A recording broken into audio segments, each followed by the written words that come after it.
بسم الله waxaan bilownay maanta ololo guud oo qayb ka ah dayactirka iyo nadaafadda garoonka sidaad u jeedaanba waxa ka qayb galaya shaqaale aad u badan oo rag iyo haween isugu jira ololahan wuxuu socon doonaa muddo isbuuc haddii Ilaahay idmo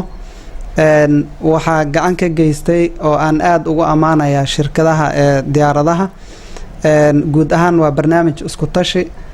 maamulka garoonka iyo shirkadaha diyaaradaha oo isku duuban ay ku tala galeen in maartay si wada jir ah aan maartay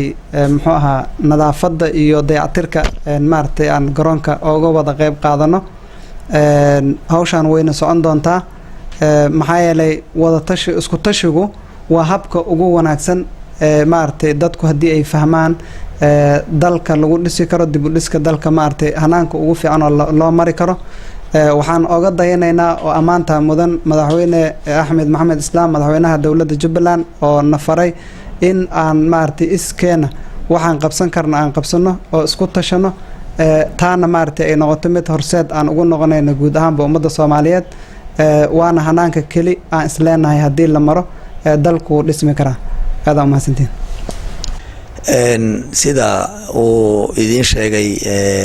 maareeyaha airportka maanta meeshan ololo ballaaran baan ka jira kaas oo alxamdulillah rabbil caalamiin aan aad muxuu ahaa ugu mahadinayno maamulka airportka barnaamijka ay noo soo jeediyeen inaan muxuu ahaayay aan wax ka qabano iskaana wax u qabano annagoo ah qolada duulimaadka diyaaradaha anaguna aan ahay gudoomiye ku-xigeenka muxuu ahaa duulimaadka muxuu ahaa diyaaradaha Kismaayo dhinaca kalena shirkadda la yiraahdo Blue Ocean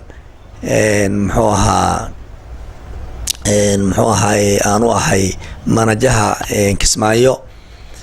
waxaan runtii aad u amaanayaa sida wanaagsan maamulku airportka ay noo soo dhaweeyeen aan ogala qayb qaadan annaguna in aan airportka wax ogala qabano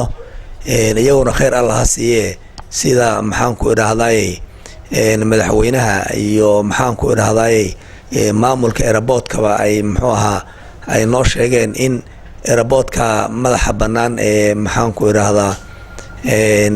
inaan iskaana wax u qabsano shaqaalaha aragtaan muddo usbuuca bay shaqada socon doontaa maanta waad u jeedaan shalay way socotay usbuucan way socon doontaa runtii waxaan muxuu ahaa oran lahayn cid kasta oo barnaamijka nagala qayb qaadan kartana inay nagala qayb qaadato annaguna insha Allah taala wixii karaanka annagana inaan maxaan ku iraahdaa aan wax ka qabano waan jecelnahay